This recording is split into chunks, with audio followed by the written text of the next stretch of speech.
호재가 있을까요라고 질문을 하셨어요. 근데 말씀드리지 않겠습니다. 왜냐하면 제가 기록해 놓은 그 글을 보시면 이런 얘기가 나올 겁니다. 뇌 편집작용이요. 여러분들한테 물린 종목에 대해서 제가 약간의 호재를 말씀드리게 되면 그게 뇌 편집작용을 일으켜요.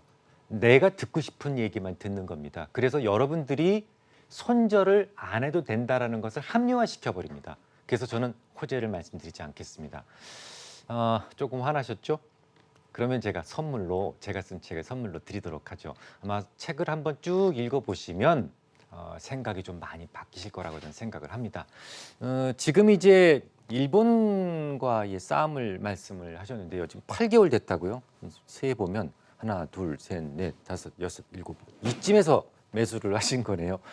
그럼 이쯤에서 매수하셨다면 지금 손실을 엄청나게 많이 보신 것 같은데요. 일단 기본적으로 일본하고 싸움이 있었던 것도 영향을 좀 줬겠죠. 아무래도 뭐 유니클로라든지 아니면 무인양품이라든지 이런 부분들에 대해서 입점에 좀 지연이 되고 또 아니면 공실로 남아있고 뭐 이런 부분들이 약간의 영향을 줬을 겁니다. 하지만 일본과의 분쟁 이전부터 문제가 생겼었죠.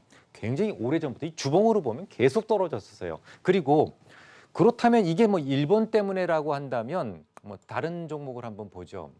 이마트를 한번 보겠습니다. 이마트.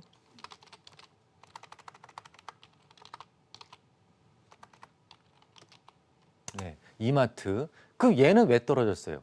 이 트레이더스 같은 경우에는 오히려 일본과의 싸움에서 유리한 종목이 될 텐데 이 친구는 왜 이렇게 떨어졌을까요? 이게 그러니까 이마트뿐만이 아니라 지금 롯데쇼핑도 뭐 지금 이제 좀 길게 보면 뭐 주봉 같은 거 보면 이렇게 많이 떨어집니다. 40 얼마까지 올라갔던 거예요. 49만 5천 원, 50만 원 돈에서 지금 12만 4,500원까지 떨어졌으면 상당히 오랜 시간에 걸쳐 떨어진 겁니다. 떨어진 것은 저는 다른 이유가 있다고 보거든요. 일본과의 문제도 물론 영향을 좀 받았겠지만 그보다 더 중요한 문제가 있습니다. 일단 첫 번째는 뭐냐면 이게 주로 이제 뭐 예를 들어서 뭐 이렇게 생각하실 수도 있어요. 경기가 안 좋으니까. 아니에요. 경기하고는 상관이 없습니다. 오히려 이건 경기 방어주에 속해요. 이제 미국의 월마트라든지 이런 기업들은요. 경기가 안 좋을 때 오히려 주가가 더 좋아요. 왜냐하면 경기가 안 좋아도 세수는 할 거 아니에요. 목욕은 할 거 아닙니까? 이빨 닦잖아요. 그러니까 이런 생필품과 관련된 종목군들은 경기가 안 좋아도 오히려 좋다라는 그런 그 소위 베타 해칭 때문에 그 투자자들이 그러니까 기관 투자자들이 오히려 이쪽으로 이동을 합니다. 그걸 이제 우리는 경기 방어주라고 하죠. 그러니까 경기적 요인은 아니다라는 거예요. 뭐냐? 첫 번째가 급여죠, 급여. 임금. 임금이 굉장히 많이 올랐잖아요, 최근에. 근데 이거는 지금 인건비를 많이 쓰는 종목이에요. 좀 전에도 제가 이마트를 잠깐 보여드렸지만 일본과의 싸움에서는 오히려 트레이더스 같은 경우는 수혜를 볼 수가 있는데도 불구하고 계속 떨어지고 있잖아요. 그건 이제 급여 문제가 뭐 주 52시간 문제라든지 이런 부분들이 중기적으로 영향을 줬다라는 거죠. 이건 누구도 부인할 수 없는 문제고 두 번째가 이제 새로운 경쟁 구도입니다. 새벽 배송이라는 거죠. 새벽 배송. 여러분들 새벽에 일을 나가시게 되면 급여를 똑같이 받지 않죠. 더 받습니다. 심하게는 2배 받는 것도 있는데 그러면 이제 새벽 배송이라는 것이 마켓컬리에서 처음 출발을 했는데 하게 되면 안 할 수가 없죠. 내 시장을 빼앗기니까. 그러니까 새벽 배송을 하긴 해야 되는데 하게 되면 또 어떻게 될까요? 비용이 많이 들어가요. 기존의 그런 물류 시스템보다도 훨씬 더 비용이 많이 들어가요. 그래 나 안 할래. 안 하면 시장을 빼앗겨 버려요. 그래서 이런 새벽 배송과 관련된 부분이 또다시 영향을 주었다고 생각을 해요. 그런데 그런 거 안 따져도 됩니다, 여러분. 제가 쓴 기술적 분석을 좀 보시면 그냥 나와요. 항상 모든 건 작용과 반작용에 의해서 움직이거든요.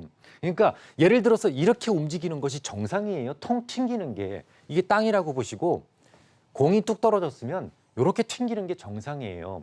이게 정상적인데 예를 들어서 공이 이렇게 튕겼다고 한번 해보죠. 이거는 땅이 무르거나 지지력이 약하거나 누르는 힘이 강할 때 쇠구슬 같은 경우는 이렇게 떨어지겠죠.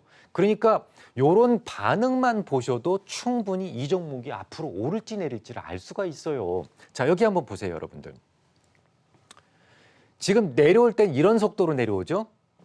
조금 확대해서 볼까요? 네, 잘 보세요. 내려올 때는 이런 속도로 내려오잖아요. 반등 줄 때는요. 옆으로 깁니다. 그죠? 그리고 내려올 때는 이런 속도로 내려와서 옆으로 겨요. 그다음에 내려올 땐 이런 속도로 내려서 옆으로 깁니다. 내려올 때 이런 속도로 내려오죠. 지금 최근에 조금 반등을 주고 있지만 이것도 이렇게 휘어 있죠. 하지만 내려올 때는요. 세게 내려갑니다. 이것만 보셔도 작용과 반작용의 어떤 결과물만 보셔도 야, 얘는 지금 갈 데가 멀었구나. 아직은 멀었구나. 찍어 누르는 힘이 압도적이구나라는 것을 그냥 척 보면 알 수가 있어요. 뿐만 아니라 최근에 제가 지지력을 볼 수 있는 방법 말씀을 드렸죠. 자, 요게 지금 지지력이 있는 구간이에요. 그 지지력이 있는 구간이 얼마인가 한번 볼까요? 12만 2,500원입니다. 그런데 음봉이죠. 5일선 밑에서 시종가 모두 끝났죠. 그러면 시가에 뭐가 있습니까? 지지력이 있죠. 쭉 이어보면 그 위치에서 정확하게 지지를 받는 것을 알 수가 있어요. 그럼 전략을 어떻게 세워야 될 것 같습니까? 이 종목은 이미 지금 많이 떨어졌죠. 여기쯤에 있다면 지금 올라가는 힘보단 떨어지는 힘이 더 강해라는 생각을 하실 수가 있고 또 시황도 아직 불안하잖아요. 그런 상태에서 아니야 이거는 아닌 것 같다라는 생각을 할 수 있지만 이미 많이 떨어진 상태에서는 지금은 기다리셔야 되죠. 어디까지 기다리세요? 12만 2,500원이 깨지면 버린다라는 생각을 하셔야 되겠죠. 네, 여기까지 하겠습니다.